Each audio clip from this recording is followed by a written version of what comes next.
खबर शामिल करते हैं कोट मोमिन से। मुख्तार अहमद अंसारी की रिपोर्ट के मुताबिक मौजा कोट नाजा दरीना दुश्मनी अरसा 10 साल से चलती आ रही थी। एक सूफी मोहम्मद हयात कौम नसवाना आजम नसवाना और दूसरी जानिब मलिक मोहम्मद इकबाल नसवाना मोहम्मद अब्दुल्ला पटवारी। तफसीलात के मुताबिक ये दुश्मनी अरसा 10 साल से चल रही थी।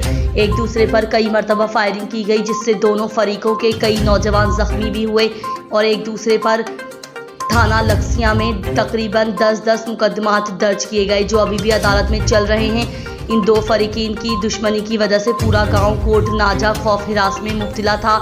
आज दो अच्छे इंसानों ने मिलकर भाईचारे की मिसाल कायम कर दी, जिनमें पीर सैयद तसद्दुक हुसैन शाह और मलिक मोहम्मद इम्तियाज़ रेहान छनी रेहाना ने दोनों फरीकों को मन्नत समाजत करके सुलह करा दी और दोनों फरीकों को अदालती कार्रवाई से मना कर दिया और मुकदमात वापस लेने का फैसला किया गया, जिस पर दोनों फरीकों ने रजामंदी का इजहार किया।